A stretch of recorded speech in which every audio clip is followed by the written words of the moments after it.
So you're in your fat loss journey and you want to go from this to this.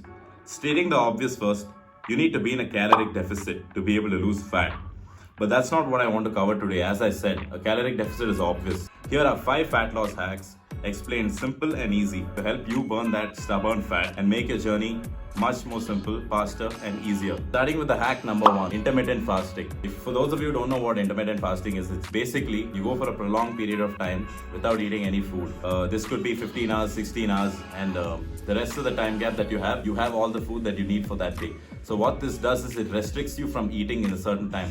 Some people would say it's unhealthy to restrict yourself like that, but your body would adapt to that timing and you would feel less hungry and you wouldn't overeat at certain times, like in the night, or if you're a morning eater, you wouldn't like eat too much in the morning. What I'm saying is basically, I like to eat late at night and I don't really feel that hungry when I wake up in the morning. So why would I eat my food when I'm not hungry, when I can just fast throughout the day and later in the afternoon, evening, I can have my first meal. What this allows me to do is I can start my day without worrying about how much I'm gonna eat, how much I have left to eat, because I'm not hungry at that time. I don't need that food at that time. So it's a great way to boost your fat loss journey. You guys could go for like a 15-hour or a 16-hour fast, and you can even do 12, 13, because end of the day, deficit is what matters. So don't think too much about how long you're fasting for, but to make things easier for yourself, at least don't eat when you're not hungry and eat the same food when you're hungry. A lot of people have a misconception thinking that intermittent fasting would help them or would directly lose fat for them. But that wouldn't happen. Like it's not a diet, or it's not like a method of fat loss or something. It's just a tool, I would say, that you could use to enhance your fat loss journey. It's something that would help your fat loss journey. Hack number 2, having high fiber foods as your first and last meal. High fiber foods keep you full for a prolonged period of time. Usually high fiber foods are good for you. So what you should do is you should focus on having high fiber food in the morning and in the night, because it will keep you full throughout the day and you wouldn't feel hungry late at night, and you wouldn't feel, you'll have a nice full stomach, so it'll help you sleep better and recover better. Oats is a great way of consuming fiber. So is tofu. So usually I have oats in the morning, tofu in the night. So if you are someone that struggles with oats like me, make sure you add some protein powder in it. Make it for oats, like I said in my last video. Make it for oats. It will taste amazing. High protein, high carbs as well. Great meal to start your day with. Hack number 3, cutting off simple sugars contribute to prolonged elevated blood sugar, insulin resistance and leptin resistance, all of which are linked to weight gain and excess body fat. It's not gonna help you lose fat. High sugar is not gonna help you lose fat. Like even sugars in like Gatorade and anything sweet is gonna spike your resistance and it's gonna prevent your body from losing fat. And if you're still on a deficit, you may even lose muscle. So make sure your sugar intake is low. Sugar also leads to binging. If you have sugar, you might have observed, if you have a lot of like tasty food like a donut or something, you feel like having more. Even though it's a lot of calories, you feel like having more and more and more. But whereas if you have something like oats, for example, you have less, you feel full, high fiber, like I said. Don't cut off sugar completely and restrict yourself like that. That wouldn't be good and healthy at all. But don't have junk sugar, don't have simple sugar, have fruits instead, have in a controlled quantity. Hack number 4, increase your NEAT calorie burning. So when it comes to burning calories, there are 2 types of activities. One is NEAT, one is EAT.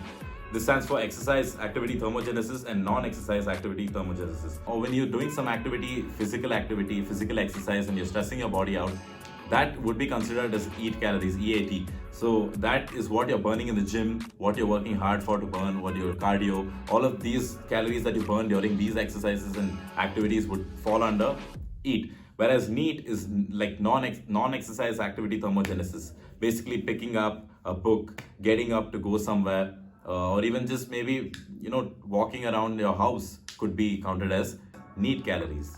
So what I want you to do is, I want you to increase the amount of NEAT calories you burn. So that could mean stop taking the lift, use the stairs always, walk a little faster maybe, you could walk your dog, you could do so many things. You'll increase the chance of yourself staying in a deficit without much struggle, which is great. Last but not the least, hack number 5, progressively increasing your deficit. Now look, a lot of you make this mistake. This is the most important part. A lot of you start off with a big deficit like 500, 700 calories. This is a huge deficit, bro. And like, you don't want to be in such a deficit, because this is gonna just like help you lose muscle and fat. Like So you don't want to be in this deficit. A lot of you ask me on Instagram, how do you like maintain size while cutting weight?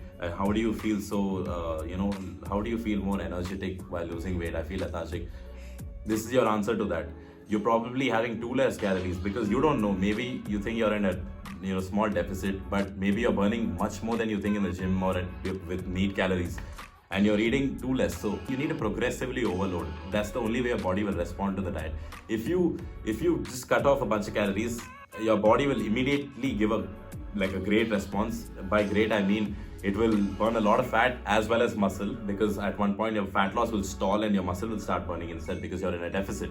So what you should do is you should slowly increase the deficit from 100 calories to 200 calories, then 300 calories, and then 350, 400. And I think you shouldn't even go below that. As you slowly increase your calorie deficit, you should also focus on increasing your cardio. So increase how much you burn while doing cardio, because your metabolic rate will fall and rise due to the new diet and how your body responds to it. So you want to stay on track with your BMR. You need to gradually drop the calories and gradually increase the cardio if you're doing cardio.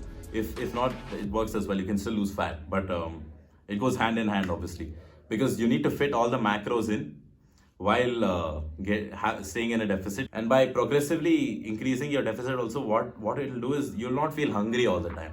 If you're observed, like you just go on a deficit, like from today I'm on a bulk and tomorrow I go on a deficit, I'll feel very hungry, right?